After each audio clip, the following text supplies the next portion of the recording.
ओम शांति। ओम शांति। तो भट्टी का दिन है 24। 43 दिनों की इस भट्टी में आज का जो दिन है वो है 24 और मुरली है 27 मार्च 1985 की, कर्मातीत अवस्था।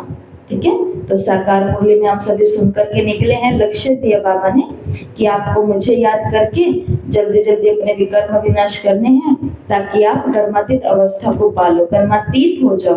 तो आज की इस मुरली के अंदर पूरी कर्मातीत अवस्था की परिभाषा दी हुई है। कर्मातीत अवस्था किसे कहा जाता है? मुरली के 145 नंबर पेज पर बाबा ने बताया, न व्यक्ति को, न वैभव, न वस्तु को सहारा बनाना, इसे कहा जाता है कर्मातीत बनना।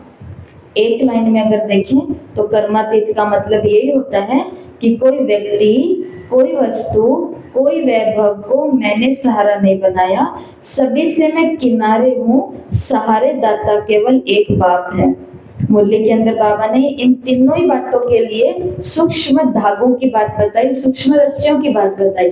सबसे पहले मुरली के अंदर बाबा ने कहा, जैसे भक्ति मार्ग के अंदर आपने मेरी और देवताओं की परिक्रमा निकाली, ऐसे ही सभी बच्चों के स्थान देखे बाबा ने और स्थिति देखी। तो आज चारों ओर के सच्चे ब्राह्मणों के स्थानों की बाबा ने परिक्रमा लगाई। तो बाबा ने भी क्या लगाई? फेरी लगाई। जो सच्चे ब्राह्मण है उनों के स्थानों की, और दोनों चीजें देखी, स्थान भी देखे और स्थिति भी देखी। कोई कोई स्थान बाबा ने देखे जहां पर साधन है ना, वो बहुत स्थूल साधन आकर्षण करने वाले थे। स्थूल साधन का मतलब है कि उस सेंटर के जो पर्दे हैं वो बाबा को आकर्षित कर रहे थे, चित्र हैं वो आकर्षित कर रहे थे, स्टेज है वो आकर्षित कर रहा था, पोट है वो आकर्षित कर रहे थे, भंडारी है जिस हिसाब से वो बनाई गई है वो आकर्षित कर रही थी, दरवाजे, फर्नीचर, माइक, व्यवस्थाएं, ये सभी चीजें भी बाबा ने कहा कोई कोई स्थान की स्थूल साधन जो है वो आकर्षण कर रहे थे। डेकोरेशन जिसे बोलते हैं। फोटो, बाबा का फोटो कैसे बनाया, कैसे सजाया, कैसे रखा गया है ना, ऐसे। और साथ साथ में बाबा ने क्या देखा? इनों की स्थिति को भी देखा।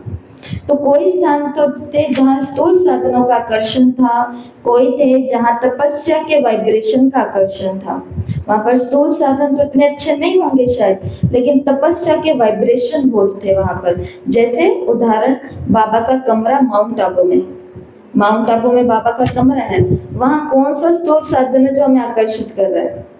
ऐसा तो कुछ देखते भी नहीं है वहां पे। वहीं पर वही सफेद गद्दे, वही गद्दा और वही बाबा का वो चादर लगी हुई है, साइड में पुराने वाली खाट जो बाबा की होती थी वो रखी हुई है, उसके ऊपर वही तकिया वही, और इधर बाबा की गद्दी है। यही तो है। कहीं कहीं पर बाबा ने कहा, ये तो उदाहरण है बाबा के कमरे का, पर सेवा स्थानों की बात कर रहे हैं। कोई कोई बाबा ने कहा सेवा स्थान ऐसे देखे जहां पर तपस्या की वाइब्रेशन आकर्षित कर रहे थे, वहां तपस्वी आत्माएं रहती हैं। कहीं पर त्याग और श्रेष्ठ भाग्य, कहीं पर सादगी और श्रेष्ठता इस वायुमंडल से आकर्षित करने वाले थे, और कोई कोई साधारण रूप में भी दिखाई दिए। सभी ईश्वरीय याद के स्थान भिन्न भिन्न रूप के देखे। इसलिए ही एक मुरली आई थी, अव्यक्त मुरली ही, इसी भट्टी के दौरान, पुरानी भट्टियों में।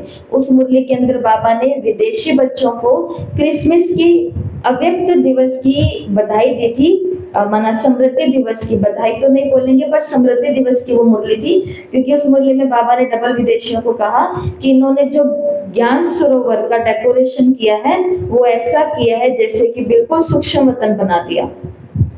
तो कई कई लोग इन बातों को कभी कभी सोचते हैं कि बहन इतना डेकोरेशन क्यों करती है, मतलब कभी ये कर देते, कभी कहते हैं ये नया रख दो, कभी कहते हैं ये नया रख दो। एक चीज पढ़ी है फिर दो दो तीन तीन चार चार चीजें क्यों मंगा ली? उनको, जिन्होंने ये मुरलियां पढ़ी, उनको पता चल जाएगा क्यों मंगा ली। क्योंकि उस दाता ने हमारे घरों में भंडारे भर दिए, तो क्या हम उसके घर को ना सजाएं? तो ये तो फिर वो हो गई ना, ये तो फिर वो हो गई ना, क्या कहते हैं इसको, शब्द नहीं आ रहा, एकदम यहाँ नीचे है, अमानत में खयानत, या ये तो वो हो गई ना, मतलब उससे तो हम ले रहे हैं पर उसके स्थान के प्रति हम वो कर नहीं रहे हैं, मतलबी हो गए। मतलबी हो गए, स्वार्थी हो गए, और उसे अपने लिए तो मांगते जा रहे। घर में 2 चद्दर है, बाबा कम पड़ रही है, मेहमान आने वाले, एक और दे दो, एक और दे दो, एक और दे दो, जूते कम पड़ रहे हैं बाबा, और दे दो, और दे दो, और दे दो, फला फला फला चीजें बहुत सारी है, नाम नहीं ले सकते, नहीं तो मुरली रह जाएगी और चीजें आ जाएंगी। बाबा के घर में फर्क रखना, अपने में और बाबा के घर में फर्क रखना नहीं। इसके लिए बाबा ने कहा, बाबा ने सब कुछ देखा, तो इसका मतलब बाबा सब कुछ देखता है। और सोचो कि वो चीज अगर मेरे द्वारा करी गई है, स्थूल चीज की बात कर रहे हैं यहाँ पर, स्थूल आकर्षण की बात, या फिर तपस्या की बात, या फिर सादगी और सिंपलिसिटी की बात, ये चीजें अगर उसका हिस्सा मैं हूँ उसका हिस्सा, तो सोचो भगवान की नजर में कौन आ गई? मैं आत्मा आ गई, मैं आत्मा आ गई। तो किसी की नजर में आने के लिए भी तो एफर्ट्स करने पड़ते हैं ना। आज गवर्नमेंट की नजर में आने के लिए कितना, अभी कोई है जो गौ की सेवा करते हैं, वो पहले गुप्त करते हैं, वो किसी को बताते नहीं है। कोई पौधों की सेवा करते हैं, वो गुप्त करते हैं, किसी को बताते नहीं है। लेकिन गुप्त करते करते वो कईयों की नजरों में आ जाते हैं, और एक दिन उनको राष्ट्रपति भवन के अंदर मेडल मिल जाता है। वो फिर गुप्त नहीं रह सकते, लेकिन पहले काम तो ऐसे ही होते ना, फिर एक दिन नजर में आ जाते हैं। इसी प्रकार से इन बातों को थोड़ा सा हम समझने की कोशिश करेंगे। तो बाबा ने कहा सभी ईश्वरीय स्थान जो है बाबा ने भिन्न भिन्न रूपों में देखे। इसी प्रकार बच्चों की भिन्न भिन्न स्थितियों को भी देखा। ब्रह्मा बाबा बोले बच्चे सर्व बंधनों से बंधन मुक्त, योग युक्त, जीवन मुक्त एवर रेडी हैं, सिर्फ समय का इंतजार है, ऐसे तैयार हैं, इंतजाम हो गया है, सिर्फ समय का इंतजार है। बाप दादा की ऐसी रूह रिहान चली। ब्रह्मा बाबा ने शिव बाबा से पूछा कि शिव बाबा आप सभी सेवा स्थानों पर जाकर के आए हो, सच्चे ब्राह्मणों के सेवा स्थानों पर जाके आए हो, साथ साथ में आप उनकी स्थिति को भी देख के आए हो बाबा। तो मैं आपसे पूछ रहा हूँ कि जो मेरे बच्चे हैं, ब्रह्मा बाबा अपने बच्चों के लिए पूछ रहे हैं कि ये बच्चे सभी बंधनों से बंधन मुक्त बन गए हैं, योग युक्त बन गए हैं, जीवन मुक्त और एवर रेडी बन गए हैं, सभी ने अपना इंतजाम कर लिया है, केवल समय का इंतजार कर रहे होंगे बाबा। तो शिव बाबा ने क्या रिपोर्ट दी? शिव बाबा को भी ब्रह्मा बाबा को, क्योंकि रिपोर्ट देनी पड़ती है, क्यों? क्योंकि शिव बाबा नाथ है, स्वामी है, पति है, और ब्रह्मा बाबा इनों की कौन है? पत्नी है। तो जवाब तो देना पड़ेगा। बच्चे क्या कर रहे हैं बताओ मेरे को, जवाब तो देना पड़ेगा, आप भी चक्कर लगा के आए हो। तो शिव बाबा बोले चक्कर लगा करके देखा तो बंधन मुक्त कहाँ तक बने हैं, योग युक्त कहाँ तक बने हैं, क्योंकि बंधन मुक्त आत्मा ही जीवन मुक्त स्थिति का अनुभव कर सकती है, जीवन मुक्ति का अनुभव कर सकती है, कोई भी हद का सहारा नहीं। तो ब्रह्मा बाप को आज विशेष सैर कराया। बाबा ने बताया नहीं कि बच्चों का क्या हाल है, बल्कि शिव बाबा ने ब्रह्मा बाबा को भी सैर पर लेकर के आ गया कि चलो तुम्हें खुद ही दिखा करके लाता हूँ कि बच्चे कितने बंधन मुक्त बने हैं, कितने योग युक्त बने हैं, और कितने जीवन मुक्त स्थिति में रहते हैं, न्यारे रहते हैं, एवर रेडी रहते हैं। तो मेजॉरिटी बड़े बड़े बंधनों से मुक्त है। क्या देखा? अब ये देखा बड़े बड़े बंधनों से तो मुक्त हैं, जो स्पष्ट देखने वाले बंधन है व रस्सी हैं उनसे तो किनारा कर लिया। बड़े बड़े बंधन जैसे मुझे तो तड़का लगा करके खाना, इस बंधन से मुक्त हो गए हैं, नहीं खाना हमें, हम सूखा भी खा लेंगे, हम दही के साथ भी खा लेंगे, हम अचार के साथ भी कभी खाने को पड़े तो उसके साथ भी खा लेंगे, और दादी की तरह अगर कभी नमक के साथ भी खाना पड़े तो हम नमक के साथ भी खा ले। सुनाई थी ना दादी की कहानी? ऐसे वो कहते थे कि उनको कहा कि चलो भाई पोटैटो ही ला करके दे दो, आलू ही ला करके दे दो, तो एक आलू ला करके दे दिया। बताओ, एक आलू ला करके दे दिया। तो दादी ने क्या किया? पानी पानी पानी, तरी तरी तरी, और उसके अंदर एक आलू के 1 2 3 4 भाग कर करके बस उसके साथ सारी रोटी खा ली। तो बाबा ने कहा इन बड़े बड़े बंधनों से मुक्त बन गए, जैसे स्वाद से मुक्त बन गए, बड़े स्वाद से मुक्त बन गए, छोटे छोटे स्वाद तो भी बड़े हैं, बड़े बड़े गलत चीजें देखने से मुक्त बन गए। ना भी हम टीवी नहीं देखते, हम मोबाइल के अंदर फिल्म नहीं देखते, हम नाटक नहीं देखते, हम ये नहीं देखते, लेकिन शॉर्ट्स तो देखते हैं। सूक्ष्म है। ठीक है, तो बड़ी रस्सी तो छोड़ दी। 3 घंटे की आजकल 3 घंटे की मूवी नहीं होती, हमें बताया आजकल उससे कम मूवी होती है। तो चलो 2-3 घंटे की मूवी हमने छोड़ दी, पर 1-2 मिनट के अच्छी चीज देखो, काम की चीज देखो, न्यूज की चीज तो देखनी ही चाहिए।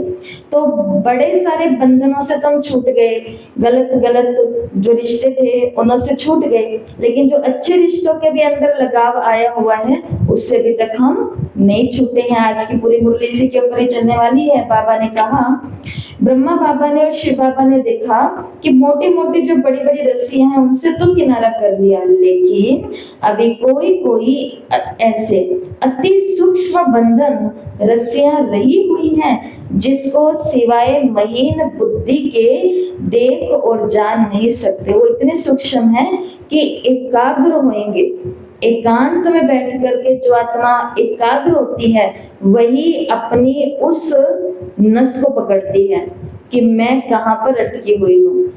जब मैं कह रही हूँ कि बाबा मैं इतना करना चाहती हूँ लेकिन वो क्यों नहीं हो रहा है, उसको पकड़ना पड़ेगा।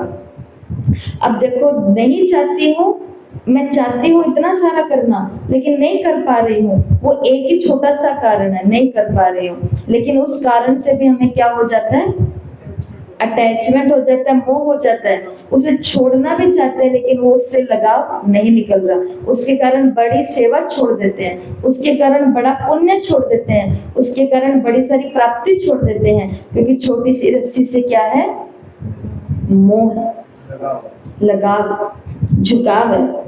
जैसे आजकल के साइंस वाले सूक्ष्म वस्तुओं को पावरफुल ग्लास से देखते हैं, साधारण रीति से उन्हें नहीं देख सकते। ऐसे सूक्ष्म परखने की शक्ति द्वारा उन सूक्ष्म बंधनों को देख और महीन बुद्धि के द्वारा जान सकते हो। बुद्धि बहुत सूक्ष्म और क्या चाहिए, बहुत महीन चाहिए। और ये सूक्ष्म और महीन बुद्धि कहाँ मिलती है, कौन से मार्केट में मिलती है, कौन सी दुकान पे मिलती है? ये मिलती है एक ही दुकान पर, और उस दुकान का नाम है एकाग्रता। ये एक ही जगह मिलेगी। जब हम एकाग्रता की दुकान में जाएंगे वहां पर सूक्ष्म बुद्धि और महीन बुद्धि खरीद करके लाएंगे, मतलब अंतर्मुखी होंगे, एकांतवासी होंगे और एकाग्र होंगे। और इसका भीड़ से और लोगों से और सेवाओं से कोई भी लेना देना नहीं है, ये हम सभी अनुभव कर सकते हैं। ब्रह्मा बाप ने ऐसे सूक्ष्म सहारे चेक किए, लेकिन सबसे ज्यादा 2 प्रकार देखे बाबा ने। एक तो बाबा ने कहा सेवा का साथी, दूसरा बाबा ने कहा साकार साधन। ये 2 रस्सियां बाबा ने बहुत देखी, और देखना इसकी गहराई कितनी सूक्ष्म बाबा बताएंगे। एक अति सूक्ष्म स्वरूप है, किसी न किसी सेवा के साथी का सूक्ष्म सहारा देखा कि जैसे यहाँ पर एक शब्द आया, ही शब्द, कि मैं सेवा पर जाऊं तो मुझे यही चाहिए, मैं सेवा करूं तो मुझे यही चाहिए, मैं ये बात आगे रखूं तो मेरे साथ ये ही होने चाहिए। बाबा ने कहा ये ही जो शब्द है ना, ये है लगाव। बाबा ने कहा यही क्या है, सूक्ष्म रस्सी है, सूक्ष्म रस्सी है।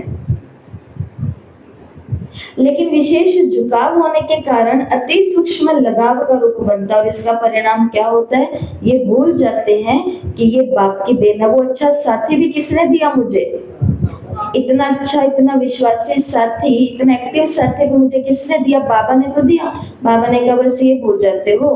तो आत्मा की तरफ बुद्धि का झुकाव हो जाता है, और वो झुकाव फिर सहारा बन जाता है। सहारे का मतलब है कि अब अगर वो नहीं तो मेरा ये काम भी नहीं, यहाँ पर पकड़ना पड़ता है। लोग अपनी माउंट आबू की पूरी टिकटें कैंसिल करा लेते हैं कि अगर ये नहीं जा रहे, तो मन के अंदर संकल्प आ जाता है फिर मैं नहीं जाती। तो अभी तक जिंदगी के इतने साल मैंने निकाले, इन्होंने मेरे को संभाला, ये तो अभी मिले मेरे को। कहाँ के मिले हैं, इसकी देन से मिले हैं, इसकी देन से मिले हैं। मेरा तो कोई इनसे, इन आप लोगों से मेरा कोई था लेना देना, जानते हैं, कुछ नहीं था, कैसा भी नहीं था, कुछ भी नहीं था, क्या नहीं था, कुछ नहीं था। लेकिन ये किसकी देन है, ये भी भगवान की देन है, और ये हमें मिली है तो ये भी किसकी देन है, बाबा की देन है। बाबा ने कहा बस यहाँ पर फिर उसको ही सहारा समझ लेते हो। तो साकार रूप में सहयोगी होने के कारण समय पर बाप के बदले पहले वो याद आएगा। हाँ, 2-4 मिनट भी अगर स्थूल सहारा स्मृति में आया तो बाप का सहारा उस समय याद होगा। दूसरी बात, अगर 2-4 मिनट के लिए भी कोई और याद आया, बाबा ने कहा याद का लिंक तो टूट गया ना, याद का लिंक तो टूट गया। इनसे ही बैठना अच्छा लगता है, इससे ही बाबा ने कहा ये शब्द है दाल में काला। ये है दाल में काला। अब यहाँ पर कई बुद्धिजीवी लोग होते हैं दुनिया के अंदर। वो क्या, जब ये मुरलियां सुनते हैं ना तो वो आगे से ये बोलते हैं कि देखो, तभी मैं कहती हूँ कि अपनी इस दीदी से लगाव मत रखा करो। बाबा ने कहा है ना कि लगाव इससे रखो, सहारा ये करो ये करो ये करो। तो जिनको निमित्त बनाया है उनको रिपोर्ट तो उनको ही देनी पड़ेगी।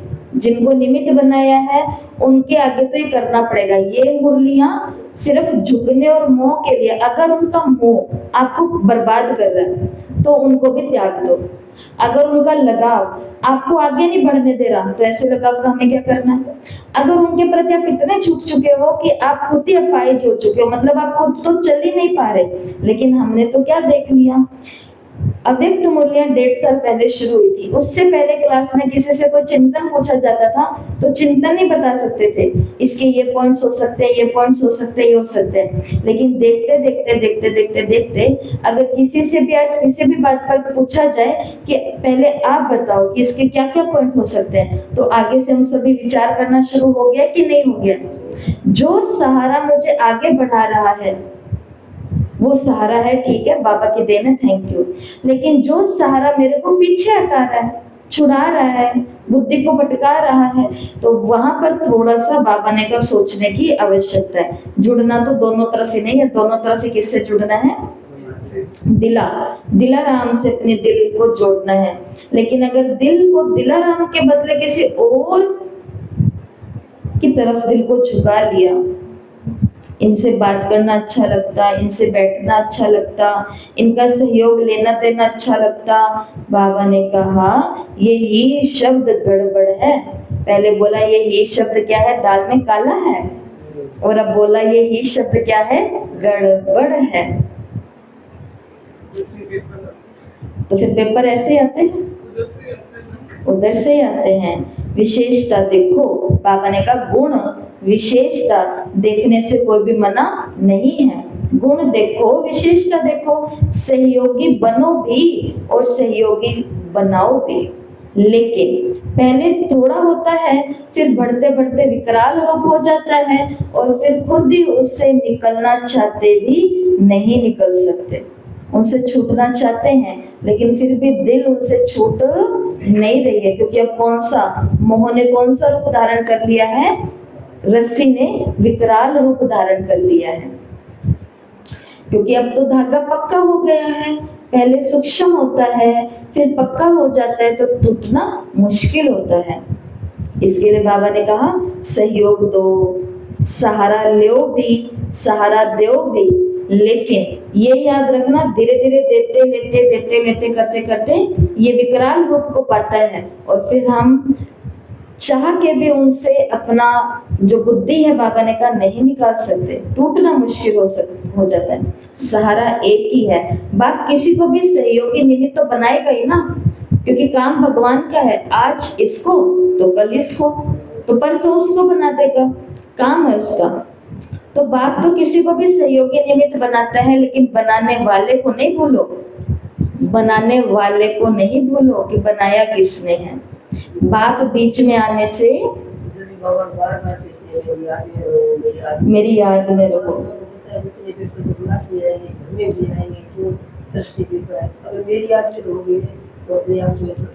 अपने आप सोल्व कर देगा। वो बुद्धि कहीं अटैच होने नहीं देता ना, वो बुद्धि होने नहीं देता, कहीं पर भी लगाम में नहीं आने देता। जहां बाप होगा वहां पाप नहीं होगा। बाप बीच से निकल जाता है तो पाप होता है। फिर ये जो दो लोग सहारे बने ना एक दूसरे का, ये दोनों मिलकर के अब बाप का काम नहीं करेंगे, ये दोनों मिलकर के अब पाप का काम करेंगे, मतलब किसी तीसरे को बर्बाद करने का काम करेंगे। ये बहुत सूक्ष्म सी बात है। कभी कभी लोग कह देते हैं अपने अपने बहनों को कि बहनें तो उनको साथ रखती है, उनको ही घर दिखाती है, उनको ही भंडारा दिखाती है, उनको ये करते। कई हैं जो कभी नहीं बोलते ऐसा। वो सोचते हैं, जैसे आज उन माता ने बधाई दी तो उन्होंने साथी आत्मा को भी बधाई दी कि बधाई आपको कि हम तो नहीं आगे जा सकते, लेकिन आप आगे होकर के ये काम कर रहे हो तो बधाई, खूब आगे जाओ, खूब आगे जाओ, खूब आगे जाओ। सिर पे हाथ रख करके आशीर्वाद दिया। कहने का भाव, मेरा और इनका साथ, हम दोनों का साथ अगर तीसरे को खराब कर रहा है तो ये पाप हो गया। हम दोनों का साथ तीसरी आत्मा को आगे बढ़ा रहा है, इसका मतलब हमारा सहारा, हम दोनों के बीच में कौन था? पाप था, तो वो तीसरी आत्मा आगे बढ़ गई। ये सूक्ष्म बुद्धि से हमको क्या करना है? परखना है कि हम दोनों का साथ भगवान के यज्ञ को काम आ रहा है क्या, तो वो साथ रखना है, नहीं तो कट्टी। कौन सी कट्टी? ऐसे वाली नहीं कि एक दूसरे के मुंह की तरफ ही नहीं देखना, ओम शांति नहीं करना, वो वाली नहीं। बुद्धि की तार आप एक से जोड़ करके रखो, विशेषता विशेषता विशेषता विशेषता धारण करूंगी। बाबा ने कहा जब कोई भोजन पक करके तैयार हो जाता है, जैसे हलवा, तो वो किनारा छोड़ देता है ना, तो ऐसे हम कच्चे तो नहीं है बाबा के बच्चे, हम तो पक्के हैं। तो बीच में वो अपने आप ही हिलता डुलता डांस करता है, फिर कहीं नहीं चिपकता। तो बीच से बाप को नहीं निकालना। तो पहली तो बाबा ने ये बात देखी कि बच्चे कहीं कहीं पर ये ही शब्द है बाबा ने कहा ये गड़बड़ी वाला है, तो ये रस्सी देखी। और दूसरी बात, कोई साकार साधनों को सहारा बना लेते हैं। साधन है तो सेवा है, साधन में थोड़ा नीचे ऊपर हुआ तो सेवा में भी नीचे ऊपर हो गए। माइक खराब हो गया तो ये लो, मैं बोलती नहीं, माइक खराब हो गया। हमारा तो रोज ही मूड ऑफ कर लेता है ये।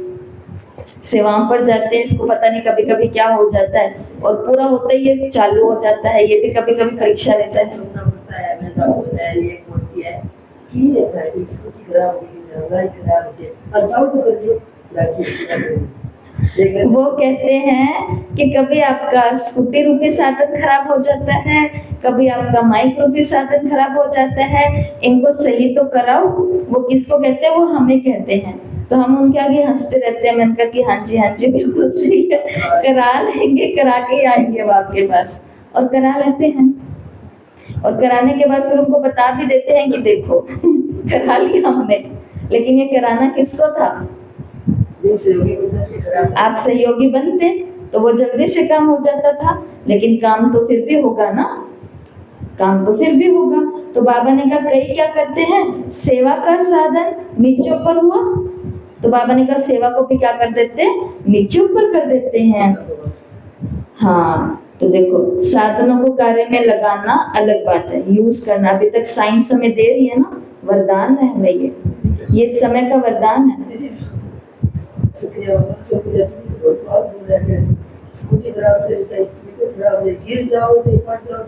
पहुंच जाते हैं। एक स्थान पर हम गए तो हम वहां पे बहुत अच्छी तरह से गिर गए और गिरे नहर की मिट्टी के अंदर। तो मतलब वो कीचड़ होता है ना, तो वो व्हाइट साड़ी तो थी नहीं, वो ब्राउन साड़ी हो गई थी। पहली बार हमने देखा ऐसी साड़ी।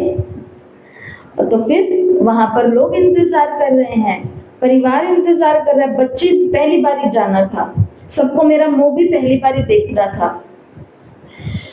तो सब लोग इंतजार कर रहे हैं, आ गए और पता चला कि कैसे आए हैं। तो उन सबको योग में बिठाया कि आप भगवान को याद करो, शिव जी को याद करो। और हम अभी आए तो गए, वॉशरूम में गए, साड़ी वगैरह धोई, वॉशिंग मशीन में डाली, घुमाई, वहीं पर ही सुखाई, वहीं पर ही तैयार हुए, वहीं पर ही बाहर बैठे।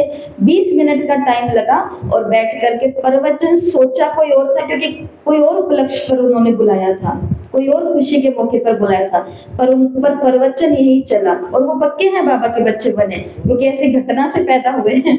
और उन पर प्रवचन यही चला कि समय ऐसा ही आता है, समय अचानक आता है, लेकिन हमें अपने कर्तव्य से पीछे नहीं हटना, हमें भगवान का काम फिर भी करना है। भगवान का कार्य फिर भी चलता रहे, वो नहीं रुकना चाहिए। फिर यहाँ डांडिया चलता था उन दिनों में नवरात्रि पर, तो सभी मुझे कह रहे दीदी आपकी साड़ी थोड़ी महंगी लग रही है, दीदी यहाँ पर कुछ लगा हुआ। मैं कहती कुछ नहीं, डांस करो डांस करो डांस करो। लेकिन ये पल तो गुजर जाते हैं, लेकिन जब ऐसी मुरलियां आती है तो हमें खुद के ऊपर प्राउड होता है कि नहीं होता? खुद के ऊपर फिर अच्छे वाला अभिमान आता है, शुद्ध अहंकार आता है कि देखो बाबा के साथ से ऐसे दिन भी निकलते हैं। लेकिन साथ तो किसका होता है? एक सहारेदाता बाबा का होता है। तो बाबा ने कहा साधन ऊपर नीचे होंगे अलग बात है, लेकिन साधनों को कार्य में लगाना अलग बात है। काम में लगाना, इनको सजा के रखना भी नहीं है। ऐसा बुद्धू भी नहीं बनना कि चीजों को इकट्ठा करते रहे और एक दिन मर जाए। इकट्ठा नहीं करना, उनको निकाल लो भगवान के काम में। इकट्ठा करते करते वो अंदर ही कीड़े खा जाएंगे। इससे बढ़िया होता था तो भगवान के काम में उस साधन को लगा देते थे तो अच्छा ही हो जाता। लेकिन साधनों के वश होकर के सेवा करना, इसे कहते हैं साधनों को सहारा बनाना। विनाशी साधनों को सहारा आधार नहीं समझो, ये सब निमित्त मात्र। ये मोबाइल, ये सब चीजें निमित्त है, निमित्त। ये एक समय के लिए मिली। जिस दिन 33 करोड़ भगवान के वो लाल तैयार हो गए ना, उस दिन ये सब चीजें ठप होने वाली हैं। 33 करोड़वें बच्चे का इंतजार कर रहा है बाबा केवल। उस दिन सभी दीदियां मौन में चली जाएंगी, सभी सेवा के अंदर शांति कुंड शरणागति बन जाएंगे, बाबा के ऑर्डर निकल आएंगे। कुछ को मधुबन जाना पड़ेगा, कुछ को अपने शरणागति के इन स्थानों पर रहना पड़ेगा। एक ही स्थान पर सभी सोएंगे, तप करेंगे, नई दुनिया का सीन देखेंगे, खाएंगे, रहेंगे, सब कुछ करेंगे। तो जबकि मुझे यहीं रहना है, यहीं खाना है, यहीं नहाना, यहीं पीना, यहीं सोना, तो अपने लिए सारी व्यवस्था तो करके रखे पहले से। और ये बाबा की अव्यक्त मूर्ति में आया हुआ है, जिन्होंने पहले से अपने स्थान को फला चीजों से, वो आप सभी समझदार हो, भंडारा और भंडारी को भरपूर रखा है। अंत में उनके लिए ऐश्वर्य के स्थान बन जाएंगे, शरणागति के स्थान। क्योंकि उन्होंने अपने हक की चीज यहाँ रखी है ना, तो उसको खाने के लिए वो यहाँ पहुंच जाएंगे, उसको पहनने के लिए पहुंच जाएंगे, उसको ओढ़ने के लिए वो पहुंच जाएंगे। बाबा उनको इधर लेके आएगा, क्योंकि उनका भी सहारेदाता कौन है? उस गृहस्थी का भी तो सहारा कौन है? उसने भी एक बाबा को ही सहारा बनाया अपना। जब कर्मातीत अवस्था होनी है तो हर व्यक्ति वस्तु कर्म के बंधन से अतीत होना, न्यारा होना, ये है कर्मातीत अवस्था होना। इन सभी बातों से क्या हो जाओ? न्यारा, अतीत हो जाओ। व्यक्ति, वस्तु, कर्म के बंधन, इन सभी से अतीत होना, न्यारा होना, इसे कहते हैं कर्मातीत। और आपको एकाग्रता की बात बता दी है। एकाग्रता जिसके पास होती है ना, उसके पास परखने की शक्ति आती है। बाबा ने कहा जैसे सीता ने सोने के हिरण को देखा, कितनी वंडरफुल बात है, जबकि वो वन में रह रहे हैं। अभी तो 14 साल पूरे भी नहीं हुए हैं, अभी तो आए हैं, रह रहे हैं, वन में रह रहे हैं। सोने का हिरण देखा और क्या बोला कि मुझे सोने का हिरण चाहिए। खुद का सब उतार के आई हैं सीता माता, लेकिन मुझे ये सोने का हिरण चाहिए। क्यों? खुद के लिए कहा था मुझे तो केवल मेरे राम चाहिए, इसलिए जहां चाहिए वहां वहां मैं। लेकिन सोने का हिरण चाहिए क्यों? क्योंकि कल को अयोध्या जाऊंगी तो 3 माएँ हैं, तीनों माओं के लिए गिफ्ट लेकर के जाऊंगी। यही था ना कि उनके लिए गिफ्ट तोहफा लेकर के जाऊंगी, तो मेरे को ये सोने का हिरण दो। परखने की बुद्धि नहीं थी कि जंगल में सोने का हिरण कैसे आएगा, और परखने का ये भी नहीं आया हम आत्माओं के अंदर कि अभी तो यहाँ पर मैं तपस्या के लिए हूँ, अभी तो मेरे को कितने वन में घूमना पड़ेगा, कितना कुछ करना पड़ेगा। कोई बात नहीं, आते दफा इसको ले लेंगे और माताओं को गिफ्ट कर देंगे। परंतु एकाग्रता इधर उधर हुई, परखने की बुद्धि खत्म हुई, और बाबा ने कहा वहां पर क्या खा लेते हैं? धोखा खा लेते हैं। और धोखा तो बड़ा, एक हिरण के कारण इतना जबरदस्त धोखा खाया कि लक्ष्मण कह रहे हैं भ्राताश्री की आवाज नहीं है, भैया की आवाज नहीं है। लेकिन वो जो अभी भी विवाह करके आई राजा जनक की बेटी, आम नहीं, धरती माता की बेटी थी, खुद माँ भवानी थी, खुद ही तो थी वो आदि शक्ति, और एक राम के पीछे आई, लेकिन उस राम की आवाज को भी ना पहचान पाई। एकाग्रता, बाप के अलावा कुछ और आएगा, रखने की बुद्धि खत्म होएगी। अच्छी चीजें हमारे सामने होंगी तो भी बुरी की तरफ बुद्धि जाएगी। अच्छी चीजें होने के बाद भी हम अपनी बर्बादी को पा सकते हैं। तो फिर कोई ये ना समझे यहाँ के भी ऐसा होता है। हाँ जी, यहाँ के भी ऐसा होता है। जब राम की अर्धांगिनी के साथ, राम के साथ ये हो सकता है, श्री राम जी के साथ, तो फिर हम तो उनके बच्चे ही है ना। ये तो बुद्धि का खेल है, सारा बुद्धि का खेल है। बुलावा आया और गया। नहीं तो सबसे ज्यादा बच्चों से प्यार तो ब्रह्मा करा। उदाहरण किसका दिया? ब्रह्मा बाबा का, कि बंधन मुक्त बनना सीखना है तो किसके जैसा बनना सीखो? ब्रह्मा। बुलावा आया वतन में संपूर्णता के लिए। इतने सारे बच्चे, इतने सारे यज्ञ के सेंटर, इतने सारा सबको छोड़ करके न्यारा हो गया।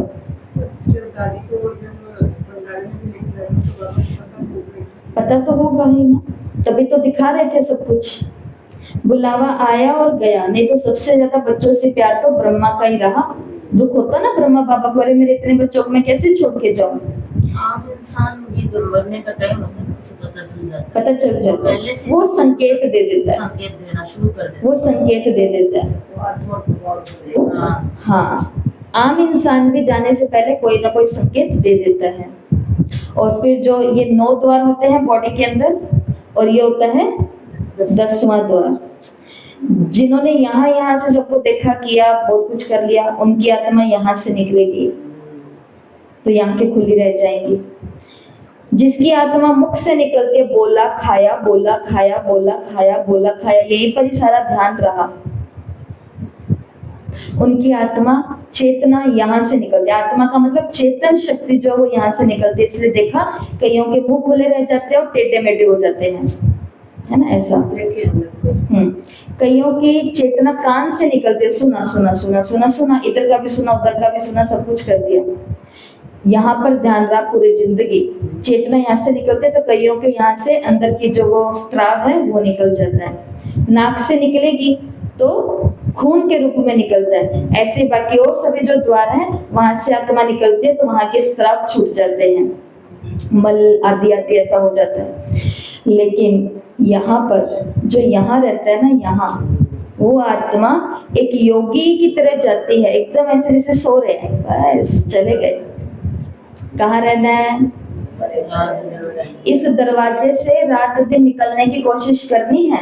अब ये भी यहाँ, अब ये भी घर, अब ये भी यहाँ, अब ये भी घर, अब ये भी यहाँ, अब ये भी घर। कर्मातीत सबसे न्यारा हूँ, मुझे बाबा चाहिए। बाबा जिसको निमित्त बनाएगा बाबा का काम करना है मुझे। तो बाबा जो साधन लेकर के आएगा उसको यूज में लगा लूंगी मैं। तो बाबा ने कहा ये आत्माएं क्या बन जाएंगी? ब्रह्मा बाबा की तरह बनना है ना हमें। किनारा छोड़ना माना किनारे हो जाना। सहारा एक अविनाशी सहारा बाप है। ना व्यक्ति को, ना वैभव को, ना वस्तु को सहारा बनाओ, इसे कहते हैं कर्मातीत। और ब्रह्मा ने तो संकल्प से सृष्टि रची माना। हम सभी बच्चे आह्वान से आए हैं। ब्रह्मा बाबा ने ऊपर बैठ के वतन में हमें आह्वान दिया है। ब्रह्मा बाप समझते हैं कि ये फास्ट पुरुषार्थ कर फर्स्ट आने के उमंग उत्साह वाले हैं। ये हमसे आशा है बाबा को कि मैंने इनको संकल्प से पैदा किया। जो शास्त्रों में लिखा है ब्रह्मा ने संकल्प से सृष्टि रची। तो हम 1969 के बाद ज्ञान में आए हुए लोग हैं, तो हम सभी ब्रह्मा के संकल्प से ही रचे गए हैं, प्रॉपर तरीके से शास्त्रों के अनुसार। तो हमें वरदान है कि हम फास्ट पुरुषार्थ करेंगे तो फर्स्ट में आ सकते हैं। तो फिर आगे बाबा ने निर्मल शांता दादी से, पार्टियों से मुलाकात की। वो सभी को देखो, खुद को पढ़ना होगा, मुरलियां बड़ी हैं इसलिए यहीं पर हम पूरा करेंगे। तो आज की मुरली से क्या सीखा हमने? कर्मातीत अवस्था को न व्यक्ति, न वस्तु और न वैभव। जब हम सेवाएं करते हैं तो वैभव भी बहुत आते हैं, लेकिन ये सारे वैभव किसके लिए आ रहे हैं? मेरे आराम के लिए नहीं आ रहे हैं। ये सारे वैभव किसके लिए आ रहे हैं? सेवा के लिए आ रहे हैं, बाबा के बच्चों के लिए आ रहे हैं, लेकिन डिटैच किनारा। तो फिर आज की मुरली से होमवर्क है।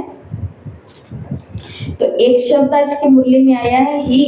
ये ही खाऊंगी, ये ही पहनूंगी, ये ही करूंगी, ये ही चाहिए, ये ही इंसान। तो आज एक चार्ट बनाना है सभी को। चार्ट माना ही शब्द लगाव की निशानी है। तो एक चार्ट बनाओ और उसमें क्या लिखना, ऊपर लिखना है ही शब्द हटाओ कर्मातीत बनो, और नीचे लिखना है एक तरफ गलत वाक्य लिखना है, एक तरफ सही वाक्य लिखना है। गलत वाक्य क्या लिखना है, वही मेरी अच्छी दोस्त है, वही मेरी अच्छी दोस्त है, वही मेरी अच्छी दोस्त है, वही मेरी अच्छी दोस्त है, वही मेरी अच्छी दोस्त है। ये है गलत वाक्य। वही आ गया ना, मेरी अच्छी दोस्त। अब सही वाक्य करो पापा ही मेरा अच्छा दोस्त है। और सही करो, पापा की दी हुई मेरी दोस्त बनी है। पापा ने कहा इसको दोस्त बना और सेवा में लगा। कल किसी ने कहा कि दीदी चलो अपने शिष्य के आप घर चलो। मैंने कहा नहीं, घर नहीं जाएंगे, टाइम नहीं है। कहते अपने शिष्य के घर भी नहीं चलोगे? मैंने कहा कि हाँ आएंगे आएंगे फिर आएंगे। कहते कि अच्छा फ्रेंड समझ करके आ जाओ। मैंने कहा फिर फ्रेंड के घर आएंगे तो पूरी ट्रीट लेकर के ही जाएंगे। तो ये वही मेरी अच्छी दोस्त है, यह गलत वाक्य। सही वाक्य है सभी अच्छे हैं, या फिर बाबा मेरा अच्छा दोस्त है। सभी अच्छे हैं, इससे रहम करुणा और अपनापन सबसे जुड़ जाता है, ऐसा होता है। गलत वाक्य है वही अच्छा, वही मुझे अच्छा समझता है। सही वाक्य, हाँ बाबा मुझे अच्छा समझता है, सब मुझे अच्छा समझते हैं, यही होंगे। एक जैसे वाक्य बनेंगे सारे। उसी से ही योग अच्छा लगता है। मतलब वो जब योग कराते हैं ना, तभी मेरा तो योग अच्छा लगता है। उसी से ही योग अच्छा लगता है। तो इसको सही करो, बाप से योग अच्छा लगता है। मेरा तो बाबा से योग अच्छा लगता है, उसी से ही योग अच्छा नहीं लगता। बाबा ने प्रेरणा दी है इस महाराज को। ये बुद्धि में रखना है, ये बुद्धि में रखना है, बस इतना ही। तो ऐसे आज आपको क्या करने हैं, 10 वाक्य तैयार करने हैं। एक तरफ गलत और एक तरफ सही। मुझे तो ये ही भाता है उसकी जगह लिखना है। और वो देखना, ये ही भाता है का मतलब मेरी फेवरेट चीज कौन सी है, और अब उधर लिखना उस चीज को याद करते हुए जो देखते मेरे को तो ऐसे होता है कि अरे ये मैं कैसे खाऊं, तो मुझे तो सब भाता है, सब अच्छा लगता है। ऐसी ऐसी चीजें व्यक्ति के लिए लिखो तो सबसे अच्छा है, और बाकी आदतों के लिए भी लिख सकते हैं। यही बस आज का छोटा सा 10 वाक्यों का होमवर्क है। अच्छा लगेगा, एक नया संस्कार बनेगा और पुराने संस्कार का खंडन होगा, मनन चिंतन तो होगा ही होगा ऑब्वियसली। ओम शांति। ओम शांति। 1 मिनट के लिए सभी साइलेंस में बैठेंगे।